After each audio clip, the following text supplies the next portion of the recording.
وہ سوئے اور پہاڑ کی ایک چٹان جو ہے وہ اوپر سے گری اور اس پہاڑ کا جو منہ تھا اس پر چٹان آ کر گر گئی. کلوز, دروازہ کلوز ہو گیا. اس زمانے میں موبائل فون نہیں تھا کہ اندر پھنسے ہوئے کسی کو بتاتے کہ ہم اندر پھنس گئے ہیں.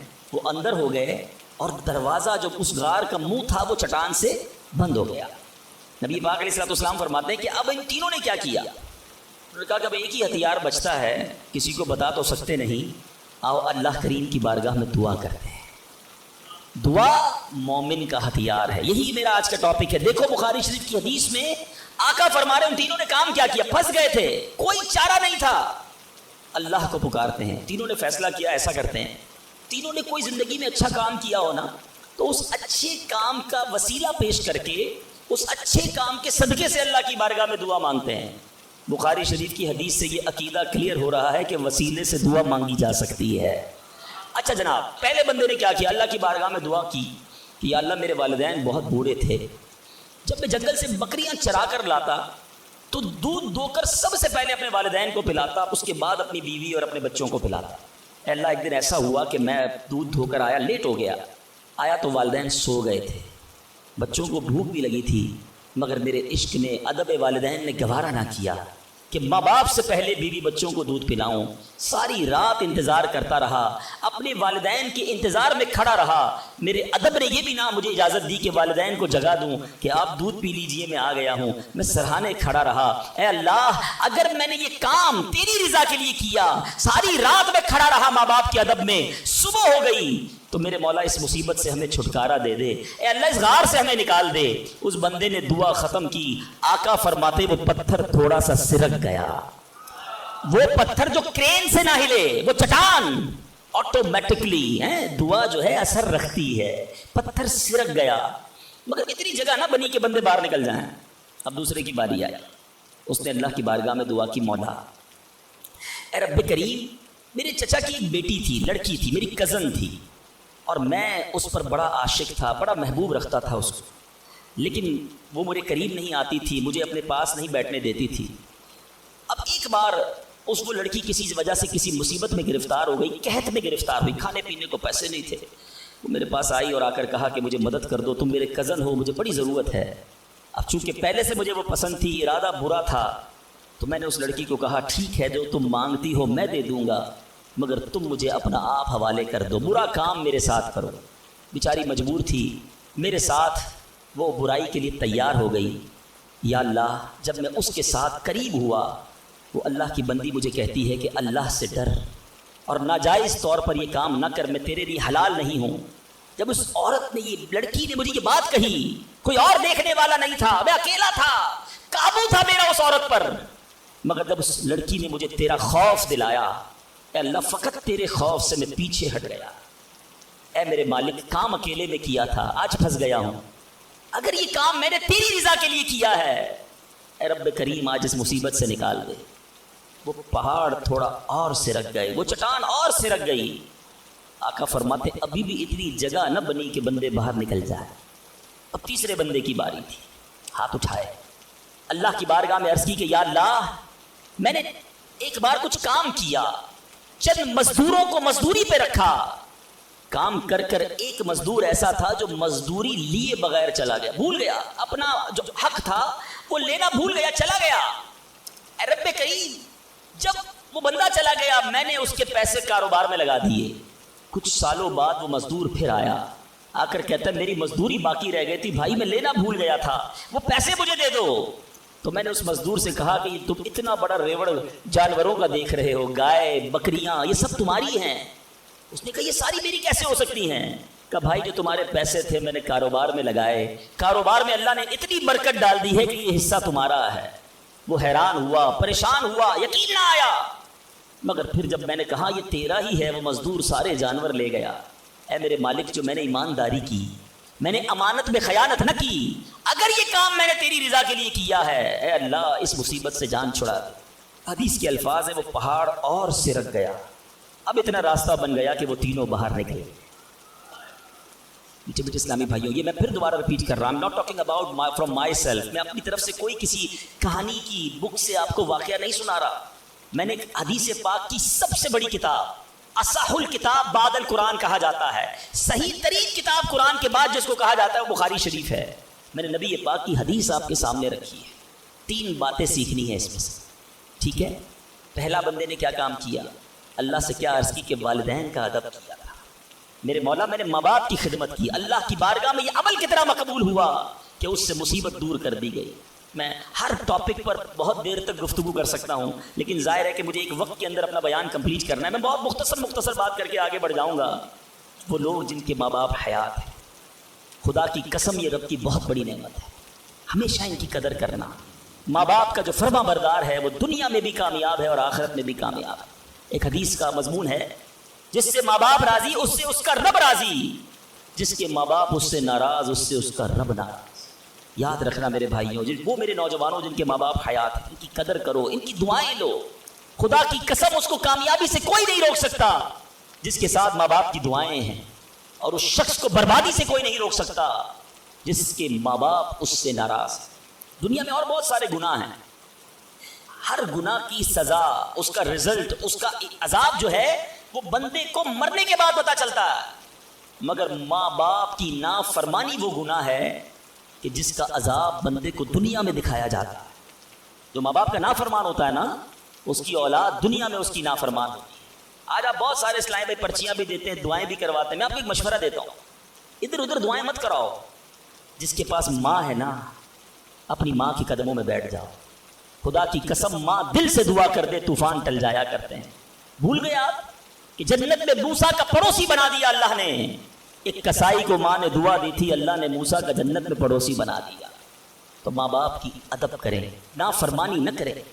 دوسری بات بڑی اہم بات ہے، بڑے نوجوان بیٹھے ہیں یہاں پر، آج جو بے حیائی کا دور ہے، آج جو بدکاری کا دور ہے، آج جو سوشل میڈیا نے ہماری آنے والی نسلوں کو برباد کر کے رکھا ہے، فلموں نے، ڈراموں نے، ماڈرنزم نے، حیا ختم ہوتی جا رہی ہے۔ اس نوجوان نے کیا کیا تھا؟ اکیلا تھا، اس لڑکی پر قابو تھا، مگر جب خوف خدا طاری ہوا تو وہ موقع چھوڑ کر اللہ کے لیے الگ ہو گیا۔ بتائیے آج ہمارا کیا حال ہے؟ نیک نمازی دکھنے والے بھی اکیلے میں جب ہوں، اللہ نہ کرے گناہ کا موقع مل جائے، کیا اب بندہ بچتا ہے؟ ہم سوچے تو صحیح کہ ہم گناہ کرتے وقت یہ خیال تو رکھتے کوئی دیکھ نہ لے، دروازہ بند کر دو، لائٹ آف کر دو، کہیں اور چلتے ہیں، یا تو جاننے والے رہتے ہیں۔ ارے جدھر جا رہے ہو ادھر کا رب کوئی اور ہے کیا؟ اللہ ہر حال میں دیکھ رہا ہے۔ کاش یہ جملہ میرے اور آپ کے دل پر نقش کر جائے۔ جب حرام کرنے کو جی چاہے، جب گناہ کرنے کو جی چاہے، جب بے حیائی کرنے کو جی چاہے، اے میرے نوجوانوں نہ کرو اپنی نوجوانی کو برباد ان بے حیائیوں کے کاموں میں۔ یہ اللہ کو ناراض کرنے والا، جہنم میں جانے والا کام ہے۔ حفاظت کرو اپنی، شیطان کے واروں سے بچاؤ اپنے آپ کو۔ اور اس کی بڑی وجہ یہ سوشل میڈیا ہے، یاد رکھیے گا۔ پہلے نگاہ بہکتی ہے، پھر دل بہکتا ہے، پھر شرمگاہ بہکتی ہے۔ یہ امیر اہل سنت جو ہے نا، جو بانی دعوت اسلامی ہے، فاؤنڈر آف دعوت اسلامی، بیسیکلی یہ نباز ہیں۔ ان کو جتنی دنیا کی مزاج شناسی ہے وہ نعرہ کیوں لگاتے ہیں؟ اکثر نظریں جھکی رہیں۔ شاید بہت سو کو سمجھ نہیں آتا کہ یہ نیچی نگاہوں کی بات کیوں کرتے ہیں۔ آج کے دور میں جہاں ہر طرف بے پردگی ہے، ہم پاکستان کی ساری خواتین کو برقع نہیں پہنا سکتے، مگر اپنی نظروں کو تو نیچا کر سکتے ہیں نا، اپنی نگاہوں کو تو حیا کی چادر اڑا سکتے ہیں۔ تو خدا را اگر حرام سے بچنا ہے، گناہوں سے بچنا ہے، تو پہلے نگاہیں جھکائیے، پہلے آنکھوں سے حرام نہ دیکھیے۔ اور اب تیسری بات، اس حدیث میں جو بندے نے دعا کی تھی، تھوڑی سی مزدوری باقی رہ گئی، اور اس بندے نے مزدور کا حق کیسے ادا کیا کہ تھوڑے پیسوں کے لاکھوں واپس کیے۔ مگر آج کیا حال ہے؟ آج کوئی پیسے بھول جائے تو ہم کہتے چلو جان چھوٹی میرے ہو گئے ہیں۔ کاروبار میں، حساب کتاب میں اگلے کی مسٹیک ہے، ہمیں پتہ ہے کہ یہ غلطی کر رہا ہے، اس نے پیمنٹ دی تھی، لکھی نہیں ہے، مگر ہمیں معلوم ہوتے ہوئے ہم نہیں بتاتے۔ یار اچھا ہے بھول گیا، میرے ہو گئے نا۔ کسی کا مال دباتے ہوئے نہیں سوچتے، کسی کے پیسے کھاتے ہوئے، قرضہ لے کر لوگ کہتے جاؤ وصول کر سکتے ہو تو کر لو۔ یاد رکھیے امام اہل سنت فرماتے ہیں، جو کسی کے 3 پیسے جان بوجھ کر دبا لے، میں ایک غریب مچھیرے سے مچھلی چھین کر آیا ہوں، وہ روتا رہا، میں اس کا جواب میں نے نہیں دیا۔ وہ دوست بڑا سمجھدار تھا، کہ جلدی کرو اس مچھیرے سے معافی مانگو، ورنہ ایک ایک کر کے پورا جسم کٹ جائے گا۔ راتوں رات دونوں دوست بھاگے، اس مچھیرے کا گھر ڈھونڈا، آدھی رات کو اس کے گھر پہنچے، اور اس پولیس والے نے ہاتھ جوڑ کر کہا کہ دیکھو میرا ہاتھ کٹ گیا، مجھے اللہ کے واسطے معاف کر دو. اور مزے کی بات یہ ہے غریب کا دل بہت بڑا ہوتا ہے. ظلم بھی ہوا تھا پھر بھی اس نے کہا جا میں نے تجھے معاف کیا. اس دوست بڑا سمجھدار تھا, اس نے مچھیرے کو پکڑ لیا. کہا ایک بات تو بتاؤ, جب یہ تم سے مچھلی چھین کر گیا تم نے کچھ کہا تھا کیا؟ کہتے ہاں میں نے اللہ کی بارگاہ میں دعا کی تھی. کہ یا اللہ میں کمزور ہوں, یہ بندہ مجھ پر ظلم کر کے میرے بچوں کی روزی لے گیا ہے, میں اس کا کچھ نہیں بگاڑ سکا. اے اللہ میرا بدلہ تو نے لینا ہے, اے اللہ میرا بدلہ تیرے ذمہ ہے, اب تو اپنی قدرت سے میرا بدلہ لیجیے. اے میرے میٹھے اسلامی بھائی, یاد رکھنا ہائے نہ لینا کسی کی, تکبر نہ کرنا کہ میں بڑا کر و فر والا ہوں, میں انجینئر, میں ڈاکٹر, میں پروفیسر, میں سیٹھ. آج آپ کچھ بھی ہیں, یہ اللہ نے آپ کو دیا ہے. ایک ہائے لگ گئی نا, اللہ کے کسی بندے کو تکلیف پہنچا دی اور اس نے ہاتھ اٹھا دیے. یہ دعا بڑی کمال کی چیز ہے, طوفان ٹال بھی دیتی ہے اور برباد بھی کر دیتی ہے. بربادی سے بچنا ہے, لوگوں کی دعائیں لیجیے. زندگی میں ایسے کام کرنا میٹھے اسلامی بھائیوں کہ میری غیر موجودگی میں بھی لوگ دعا دیں کہ کیا بندہ ہے, کیا ملتا ہے, کیا اخلاق ہے. ایسا نہ کرنا کہ کسی سے مل کر جاؤ تو جانے کے بعد لوگ کہیں اتنا غرور, اتنا تکبر, مجھے ذلیل کر کے گیا. آج ملازم کو ہم ذلیل کر دیتے ہیں, آج بیوی بچوں کے سامنے گالیاں نکالتے ہیں, آج لوگ ہم سے ڈرتے ہیں. یاد رکھو یہ عزت نہیں ہے. آج آپ کا, اگر میں جو پروفیسر بیٹھے ان سے کہنا چاہتا ہوں, آپ ٹیچر ہیں اور آپ کے اسٹوڈنٹ آپ کا ادب کرتے ہیں, یہ ادب ہے یا ڈر ہے؟ چیک کیجئے. آپ کے سامنے جو ادب کرے اور پیچھے گالیاں دے وہ ادب نہیں, وہ عزت نہیں. عزت یہ ہے کہ میں سامنے نہ بھی ہوں تو لوگ کہیں کہ کمال کا آدمی ہے, اللہ اس کی خیر فرمائے. کاش میں ایسی زندگی گزارنے میں کامیاب ہو جاؤں, آپ گزارنے میں کامیاب ہو جائیں کہ جب دنیا سے جائیں نا تو لوگ ہاتھ اٹھا کر دعا کریں, مغفرت کی دعا کریں, ہمارے اچھے کام انہیں یاد آئے. لوگوں کے دلوں میں نفرتیں نہ ڈالو. آج کسی پر ظلم کر کے روب جما کر اس کو دھوس میں لے کر ہم اپنا کام تو نکال لیتے ہیں, مگر یاد رکھنا وہ بھی بندہ رب کا ہے, اللہ کا بندہ ہے, نبی پاک کا امتی ہے, اس کا بھی کنیکشن ہے. اور اگر تڑپ کر اس نے دعا کر دی نا تو ہماری بربادی کوئی نہیں روک سکے گا. اگر میرا کوئی بھائی ایسا بیٹھا ہے نا جو دیکھ رہا ہے کہ یار کاروبار ڈاؤن ہو رہا ہے, فیملی ڈسٹرب ہو رہی ہے, صحت گڑبڑ ہو رہی ہے, کچھ چیزیں بکھرتی محسوس ہو رہی ہیں, فوراً الرٹ ہو جائیں, چیک کریں ملازمین سے ظلم تو نہیں ہو رہا, پڑوسیوں کو تکلیف تو نہیں ہو رہی, بیوی بچے تو پریشان نہیں, ماں باپ بہن بھائی رشتہ دار خالہ ماموں چاچا بہت پریشان ہیں لوگوں سے. ہم سمجھتے ہیں ہم سب ٹھیک ہے, نہیں صرف ٹھیک نہیں ہے, دل توڑے ہوئے ہیں, ذلیل کیا ہوا ہے ہم نے, دنیا کو بانٹتے ہیں, اپنوں کو پریشان کیا ہوا ہے. جو شریعت سکھاتی ہے کہ سب سے زیادہ حق ہے ہمارے ماں باپ کا ہم پر, پھر ہمارے گھر والوں کا, پھر ہمارے رشتہ داروں کا. ساری دنیا خوش ہے اور رشتہ دار پریشان ہے ہم سے. تو اے میرے میٹھے اسلامی بھائیوں, آج کے اس مختصر بیان میں میں نے 2-3 ایسپیکٹ آپ کے سامنے رکھے ہیں. امپورٹنس آف دعا, کتنی ضروری ہے دعا, کتنی برکت والی چیز ہے دعا.